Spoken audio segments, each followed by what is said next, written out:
My name is Charlene Duffy, and I'm a supervisor for Children's Protective Services in the Emergency Response Program. Signs of Safety has made a very big difference in our practice. The engagement strategies that we used before, old school was basically just telling a parent what they needed to do, what we expected of them, and kind of a lot of, tell us, why you did this and what were you thinking, and sort of a lot of blame.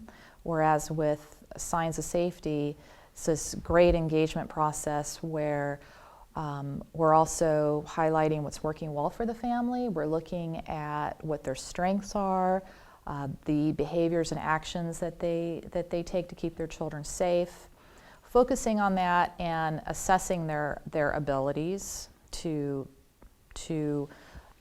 do the things that will keep their children safe, rather than us just making assumptions or telling them what they need to do and not really knowing what they're capable of accomplishing, what they're capable of thinking.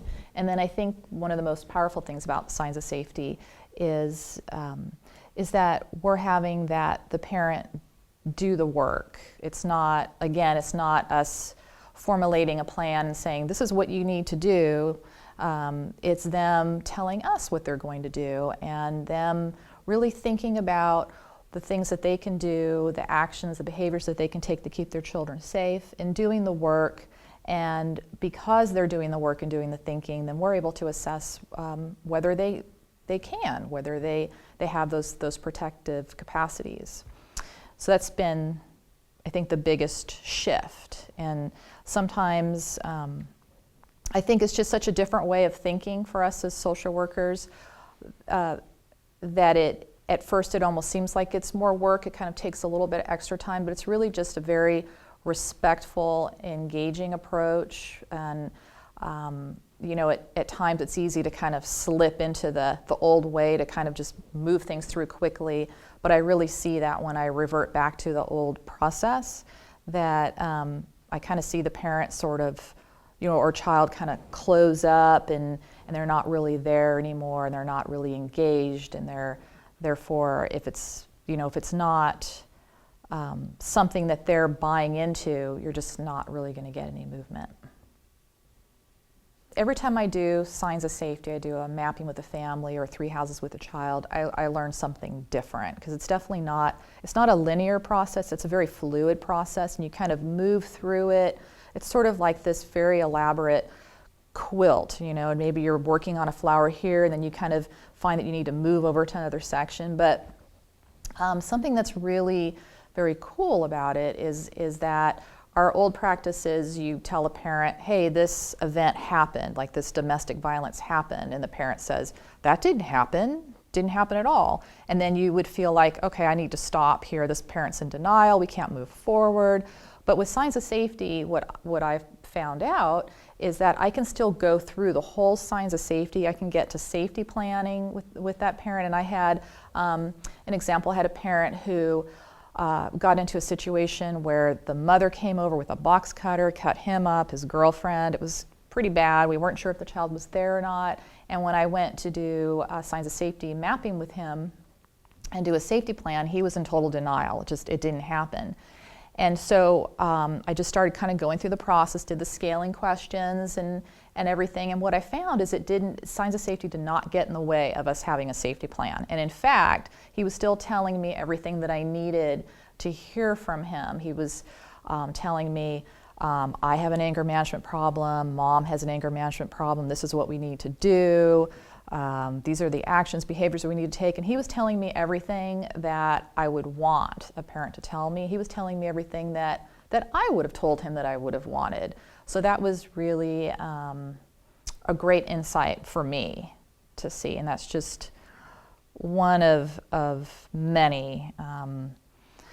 The whole just appreciative inquiry and the amplifying of questions, and is especially useful when you have families that aren't getting along, whether it's parent-child conflict or the parents aren't getting along, and just to ask each other, what do you most appreciate about dad or about your child? What do you most love about them? What are you most proud of? And just to see the amazing answers that I get, what a child will say to a mom or vice versa. And they're saying things that maybe this parent or child has never ever heard their whole life, or maybe they haven't heard it in a long time. And I just see the defenses just melt away, and they become just more engaged, and then we're just able to have this really nice cooperative atmosphere where we can get stuff done and really think about what we need to think about and do what we need to do to keep their children safe. So there's many examples. I've done some 3 houses with children, and at first I used to just, I thought, well, to save time, I'm just going to do the writing myself and ask them the questions.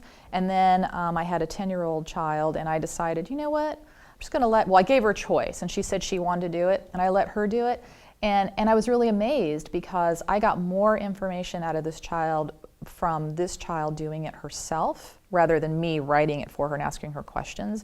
And whenever she said something that was really important, I would just say, oh, would you write that down too, and it was just every time I do it, I learn something different, and I just see how fluid the process is, and it's always different, and it's really fantastic, and it works really great pretty much all the time. And I think also, because people will think, well, this is this really nice, touchy-feely kind of process, what are we going to, is this just a way where we're going to let parents kind of get away with stuff, and we're going to develop this plan, and then we're just going to close the case? And it's not that way at all, because when you're doing signs of safety and you're making that parent really think, and you make them do the work, you're going to know, you're going to be able to assess their abilities pretty much right from the beginning. You're going to know what they're capable of, because if they're not able to give you the kind of responses that you need to hear,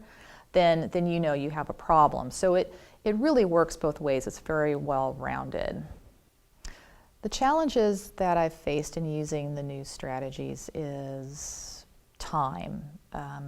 It definitely, in the beginning, takes more time, especially if you're doing a mapping with the family, like you're doing the full mapping and going into safety planning. It can take anywhere from 2 to 3 hours. So that part, I think, for folks can be really daunting. However, you can really use just little pieces of signs of safety that can be really valuable, like just scaling questions, appreciative inquiry. You can use all these little bits and pieces that can give you really pertinent information, rather than asking a child, do you feel safe with your mom? When you ask a child on a scale of 0 to 10, with 10, you feel completely safe with your mom, and 0, you don't feel safe with your mom at all. Where are you on that scale? That number gives you a lot more information than just a yes or no answer. So it's just every piece of signs of safety is very valuable. I really enjoy just going out and doing it myself, and I like to go out with my social workers, and then I will do the mapping and they'll do the scribing, and that way it's sort of like we're kind of all getting our feet wet, and eventually they'll have enough of a comfort level to take it on themselves. My hope for the use of the signs of safety practice is that we just continue to have that conversation, continue to have workshops, continue to take it out in the field and do it with families and practice all the pieces and use the language, which I find really helpful to talk about harm, talk about danger. It's very, very helpful in narrowing down our focus to just what we need to be considering about children's safety.